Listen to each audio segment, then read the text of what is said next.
Hi everybody, it's December the 7th and I am speaking to you from a location in Mississauga just off a Credit View at an Airbnb.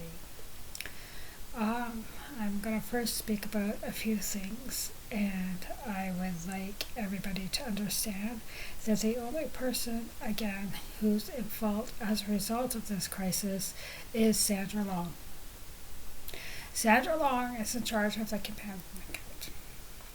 Sandra Long had refused to give me my money and has taken money from the Companionship account and redirected it into her bank account using Stephen as the president of the finance department into her joint account with Steve.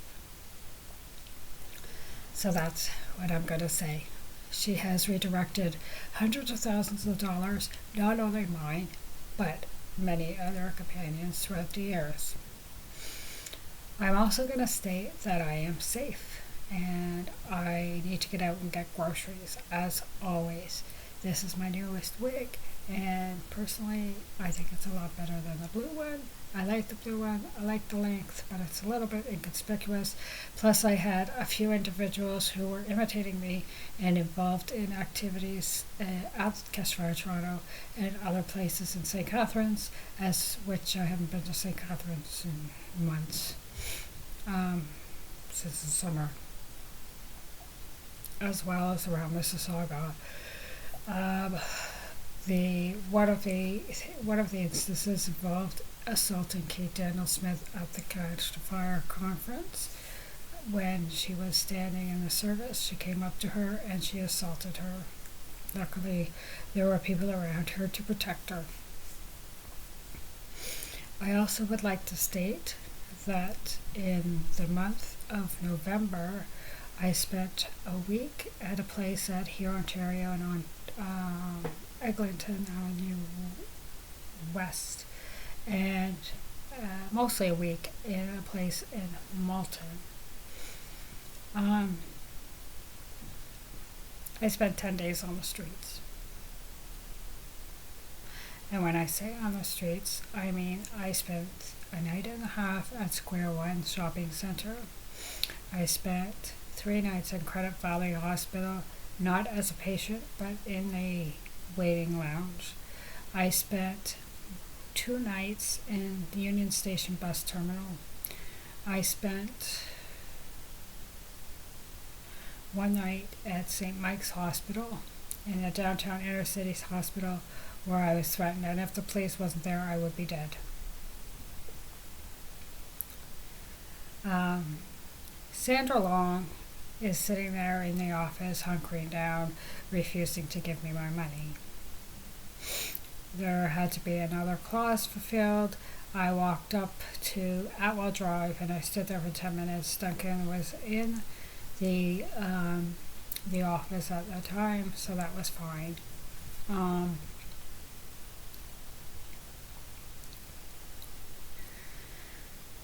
want to discuss the homelessness situation in this province, in this city.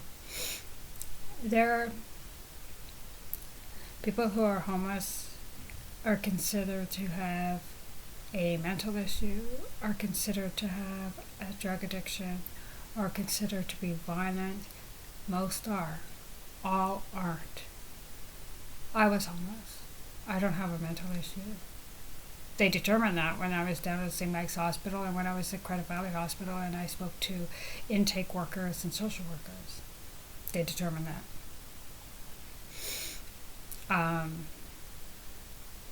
I don't have a drug addiction. They also have determined that. We're talking professionals. To determine that, also the other thing I want to state is Catch Fire Toronto, I noticed on their Facebook, they were having a giveaway. They were giving away coats and boots and shoes and hats and things like that. Items like that. I don't know how they were getting there. People were coming into the service. I was under the impression that it was for those who were a part of Toronto, and they were using it as a giveaway for that's a thank you. I was under that impression, and like I stated, Lara Laura went and bought me some boots because I don't have any winter boots. I don't have a winter hat. I was able to buy myself a new winter coat because I gave my winter coat to a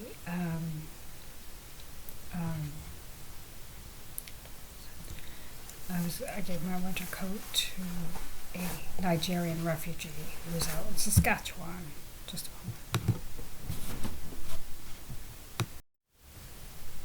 moment. Okay. I want to discuss how when I did that giveaway, I was at SHIP.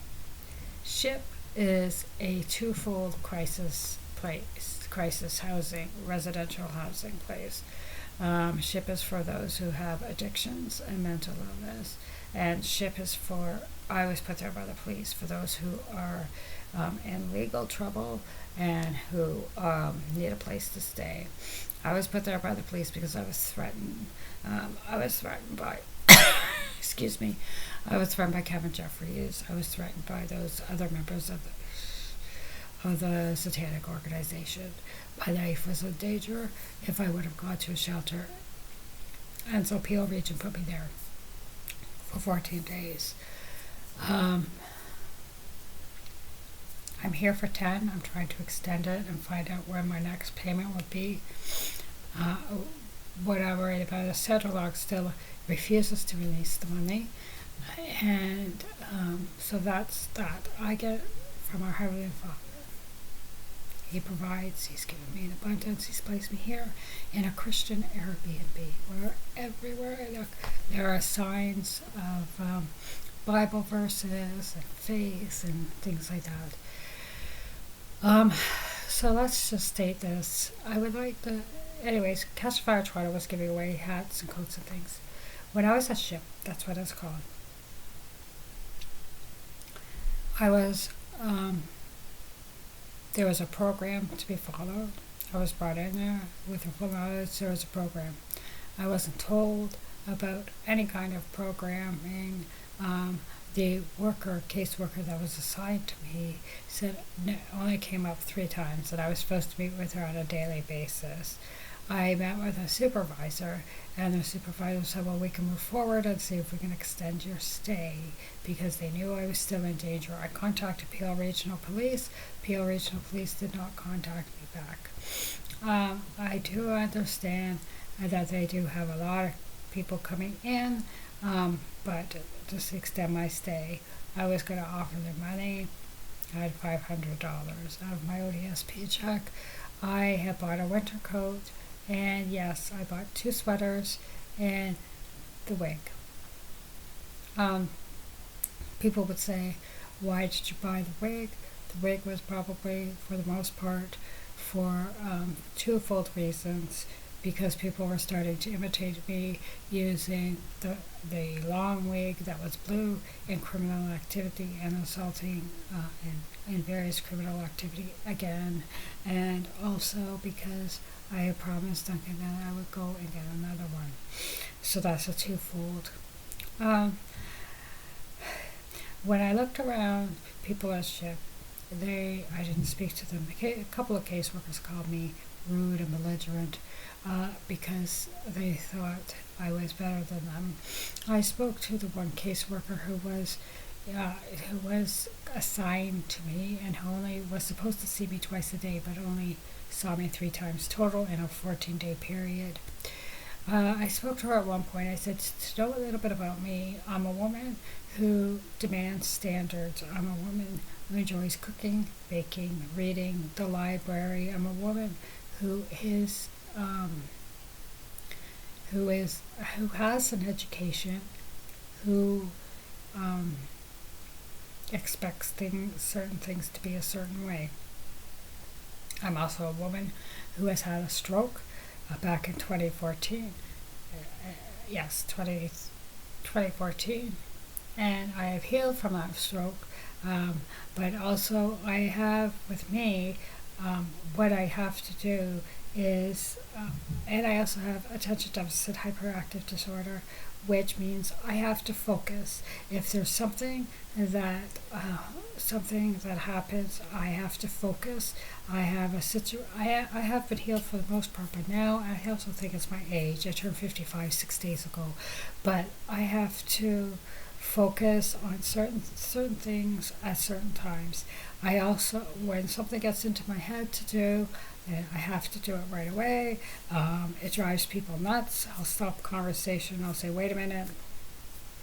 I'll walk out of the room, or I'll take a book. I'll write lists for everything, and and also when I have people, everybody is screaming at me and asking me questions, and like one here, one there, because we do know that there's microphones in my hearing aids that Lisa and Greg put arranged to have them in a Connect Hearing, and as a result of the way of Paul McDonald or Jake or somebody coming into my apartment, one of the things that they did is they put microscopic microphones all over my pillows, my blankets, my mattresses, everything over at Thomas Street.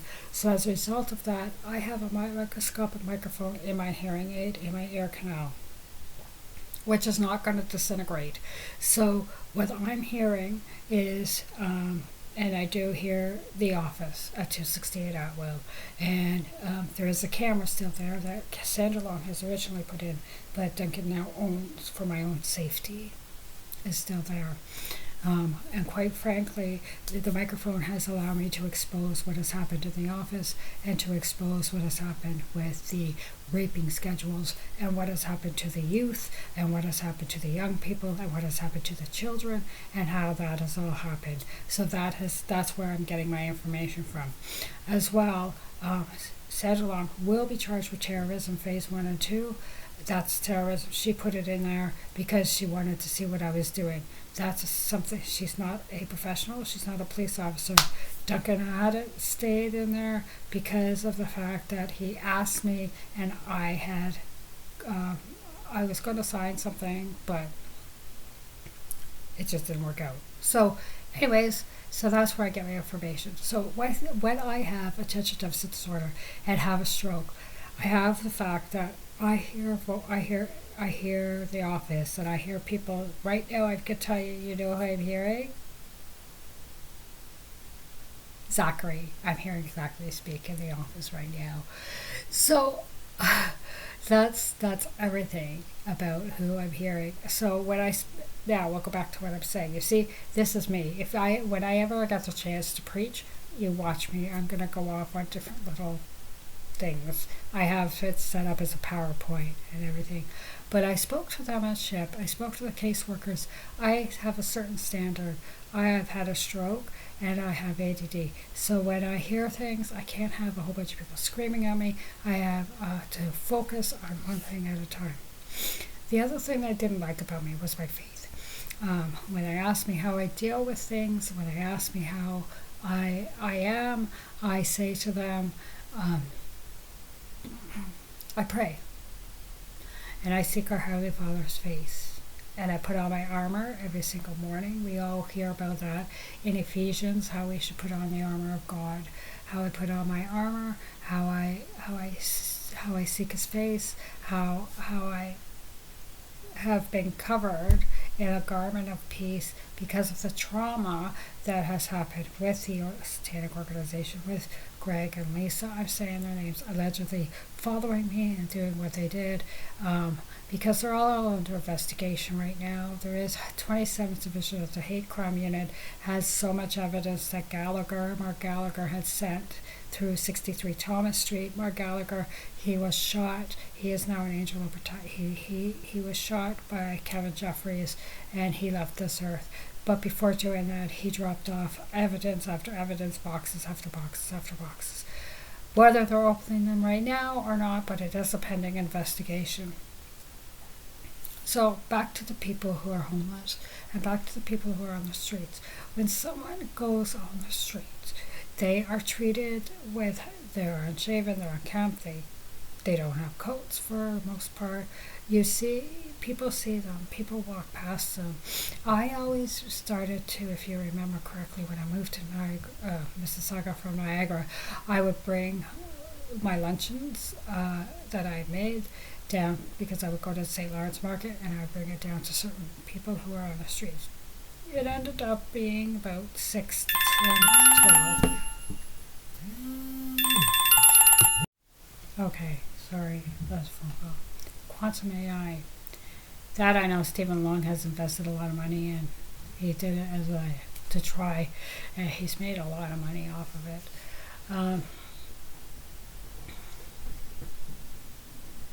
Doesn't matter whose business it is. I also would like to state those who are on the streets. You see them. I was bringing food down when I went to the market because I received an abundance. Our Heavenly Father had blessed me, so I wanted to bless others. The reason why I get angry and I'm such an advocate for homelessness is because of people in the government who they don't want them around. There is such a homeless crisis in this province that they don't want them around because they're messy. The church doesn't want them around. Once a year, churches and organizations, I'll say churches because I know churches, there are non-for-profit and organizations and charities such as SHIP which have rely on donations, but there are, once a year, the church as a whole decides to, and I'm going to use Catch Fire Toronto because that's what I see. Since I've been a member for 15 years, 10 years as a member. Every Christmas. Yeah, but what about the other 364 days out of the year? You rely on the mission, Scott Mission, SHIP. SHIP is only a 14-day stint where they get you into housing. Food banks, more people are using the food banks. People who are working are using the food banks. The grocery rebate is a once-a-year time thing. At one time, Stephen Long spoke about putting something and building something on the property that was similar to a mission, I think, where people would be able to come in and get like a food bank mission. I don't know if it was going to be a residence or something. At one point, Stephen spoke about that. Murray Smith nixed the idea. You see, what it is that when you have people who are dirty, who are homeless, who don't wear appropriate clothing, who are shoeless, who are hanging around a church such as Catch a Fire or any other church that has a great prominence or notoriety, not prominence, very visible. When you have them, it's okay, it's an industrial area because that's where Catch Fire is. But when you have people who hang around them and they're dirty, people who are tithing members don't like it. People who are tithing members and members of the board of directors, they don't like it. They're dirty. They're hanging around. They're smoking. They're bothering people. They're bothering people because of the way they look. It's much better to shove them off to the side or to take a group of people in a van or have a bunch of people take some granola bars, take some, and I'm not disregarding that, but it's much easier to go to them in Rexdale or go to them at Scott Mission or bring things down. It's not as easy to have them come into the church or have a building behind the church adjacent to the church, because what's going to happen is those people, it's an industrial area, so it's not like there's a lot of businesses around. I mean, the hotels are down the street, but that's the problem. The church as a whole finds it dirty. Have we become too prideful and too hell-bent, on the way things look and the way things look to other people to say once a year, twice a year maybe, we're going to give out food. We'll invite them in. We'll make them feel at home. But generally speaking, I know for a fact they take to them. Now, taking to them is most likely a way, so because they don't have transportation, the bus is right there. There are two buses that go by, 927, 112C during the week, and the 112C on the weekends. The Eglinton bus goes down, stops up the street at Dixon. That comes from goes to Eglinton Station. People can walk. I walked.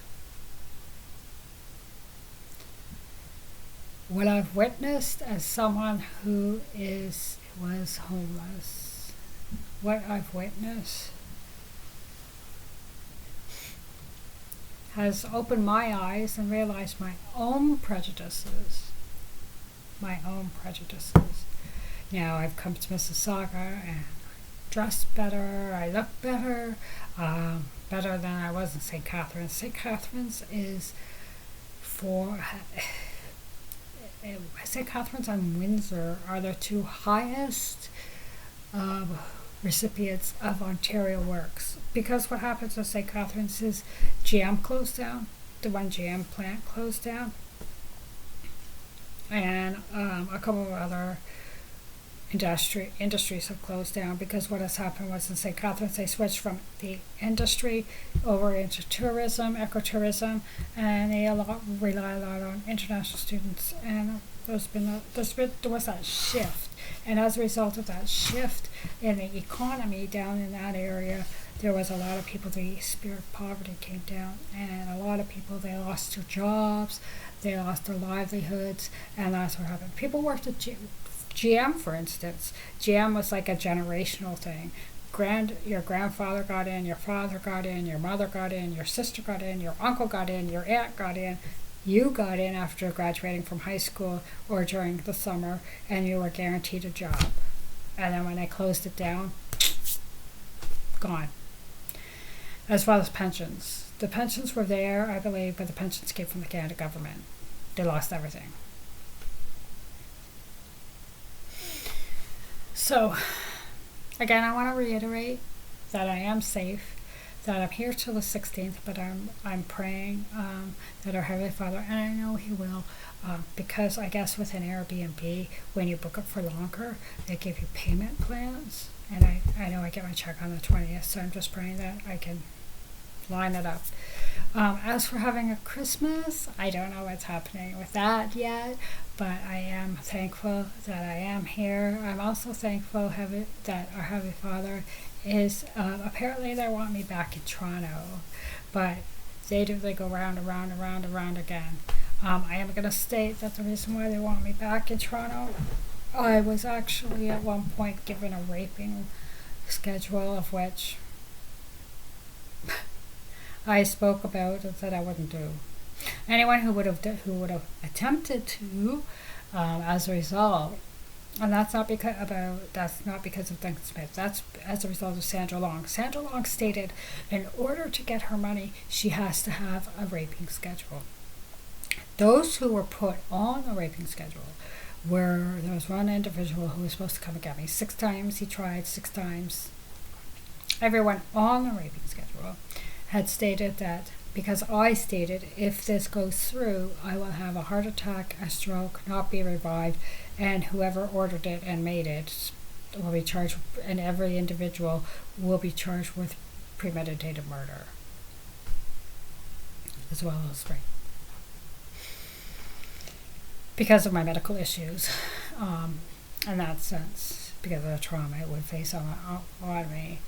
I also want to state that this is all, they want me back in Toronto. I come back if They actually sent me a letter. Asha said we can't have her here over Christmas. Asha stated that I want her to dress the way I want her to dress, like a hobo, as Kate Daniel Smith calls her. Like, I don't want her to wear her necklace because the president of the church is her companion. And that's a choice. And Ash doesn't want that. I want her sitting at the back. I don't want her speaking to anybody at all. No. And when I say no, Ash, no. I'm the lioness. Because I've called back my spirit so many times, and those who understand the supernatural realm, and those who understand this, I have full authority over Ash and Murray in the 272, 268 Atwell, and over Melinda Jeffries as well.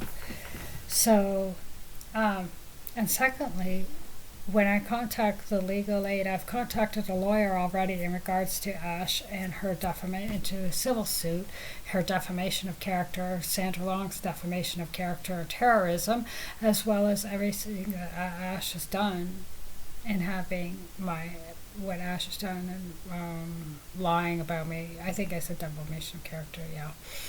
So I've contacted the lawyer in regards to that. If anybody wants to know anything and talks to me and I come in to Catch the Fire Toronto, I will tell them everything that they want to know. Secondly, I want to state that I will, because I will have the approval of going in, sitting in for worship, which I love, and I like to see Hope Winston in worship because I love her worship. I love her singing. I enjoy it. I think she has a wonderful voice and she praises our Heavenly Father so beautifully. And then I'll even go to the cafe. Cadis and Daniel, the youth leaders, mentioned that they wanted me to minister. I will be released to minister and have been released to minister by the presidents of the church. And when I am, I will be, Sandra Long has stated I have to go to the chapel. I will be doing it if I am released to minister at Catch Fire Toronto, it will be in the sanctuary auditorium, as well as I will minister to children the way I've been taught to minister, and I think most of that is part of the GSSM, where I've been activated by Coco and George and Banoff, and Coco with oil and white cloths. White cloths are specifically for the reason to put a safety between children who've been abused, young women who've been raped, young men who've been raped. So that's to put a safe barrier as well, so that they know right there, that's the safety right there. And for infants as well. And oil as well.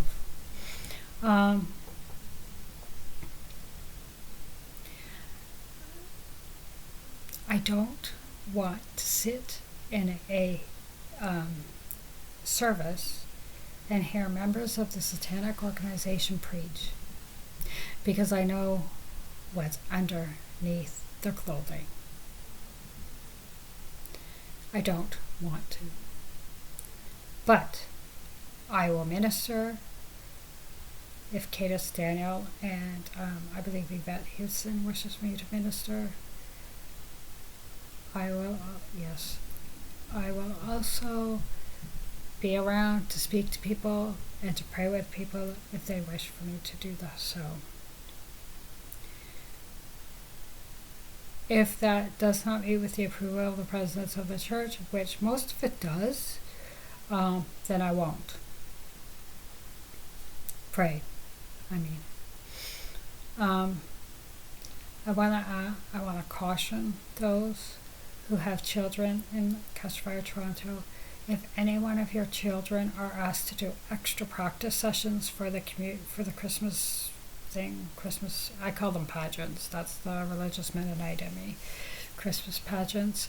Please make certain that they're not alone. The sole reason would be to attend a raping schedule.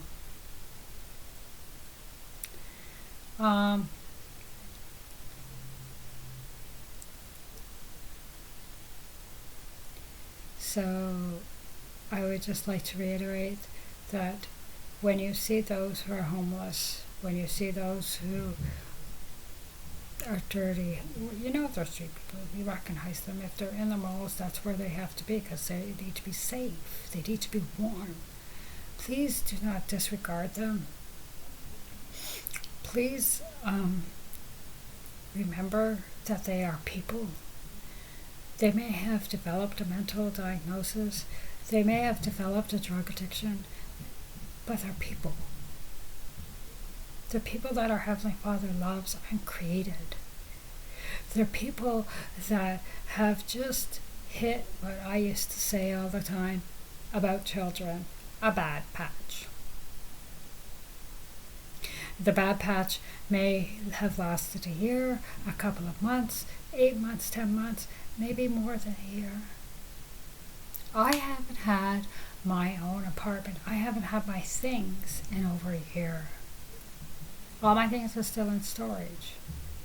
I go down there periodically.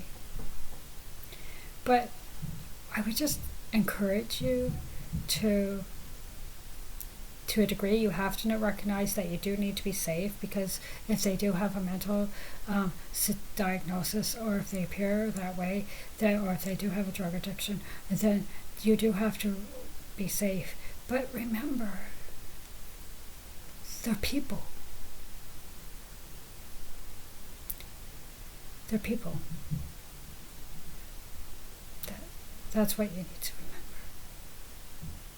Who need love, who need compassion, and who need a leg up. Right now they need warmth. And right now they need winter coats. Because when I was at ship, there were only 2 or 3 people who had winter coats. I didn't see a pair of winter boots on anyone. I left my running shoes there because, I don't know, Heavenly Father told me to leave my running shoes there. And when I finally do get my money, and please don't look upon me as someone being, I don't know, self-righteous or whatever.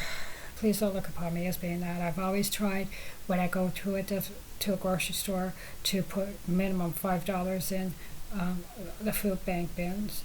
If everyone did that, then there wouldn't be need for food bank. The food bank shelves wouldn't be bare. I've always tried to do what I can in terms of giving for clothing to the clothing bank when I've grown out of clothing. I've always tried to do that because I recognize the need. I ask that our Heavenly Father has spoken to me that when I finally do get my money, and I know that it's going to be a substantial amount if Sandra Long hasn't stolen some of it, and I'm going to say that quite plainly because that's what Sandra Long does. To give $5,000, I spoke to them at ship, to give them $5,000, I asked if they needed actual clothing donations or anything like that. They said gift cards. Gift cards is a wonderful idea. If you want to, I personally, our Heavenly Father has spoken to me and given us $5,000 of Walmart gift cards. They could buy furniture, they could buy linens, they could buy shoes, they could buy clothing, because a lot of the people enter, and I spoke to a worker there, and they have the clothing on their backs. None of them are as lucky as I am. Now, excuse me, people say she doesn't have winter boots, she doesn't have, I have a couple of warm sweaters, some of my clothing is in Milton, some of my clothes, all of my things are in St. Catharines. That's what they are, and I still owe money on that. And I'm saying I owe money, and I'm not saying that is where my money is going to go once Sandra Long gets off her high horse and releases it. To get my things, to pay my storage bill, to get clothing for myself, $5,000 to donate to ship. What else? I'd like to give various gifts to people who have been there along the way. And I'm going to say their names because they do know me and who've been there along the way to support me. Linda Cooley, Georgie, and Coco Banoff. I'd like to donate to Heidi Baker and Roland Bakers, the Bakers, uh, City of Joy. And I would like to find Curtis Hines. Those are individuals who I know who have helped me on the way. Now, Coco and Georgie Banoff I know through GCSS. That's how I know them. Linda Cooley I know through a mutual friend.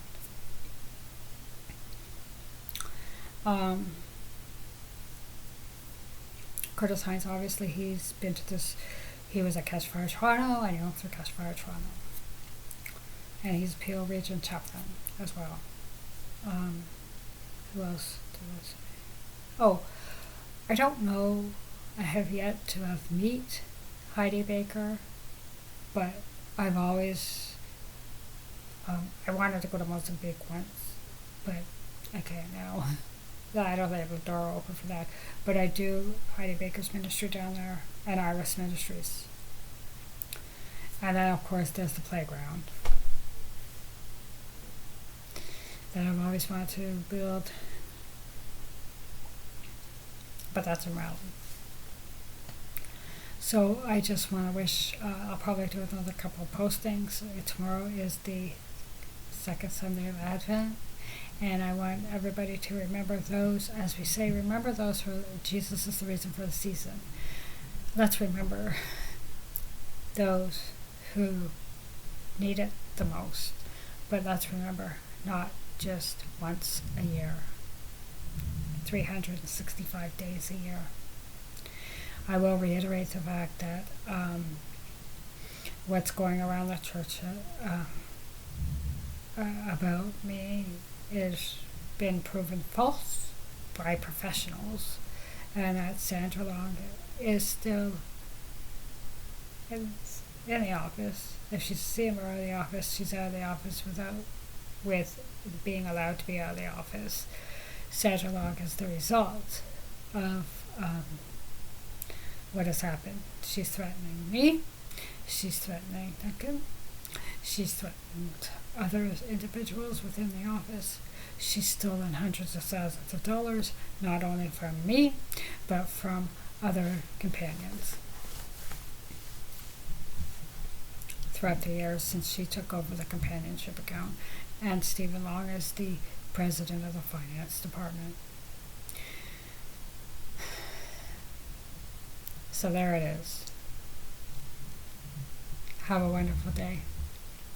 And try not to get caught up in the whole commercialism of the holiday season. Everyone take some time out to remember and seek our Heavenly Father's face and remember why we celebrate it. Thanks.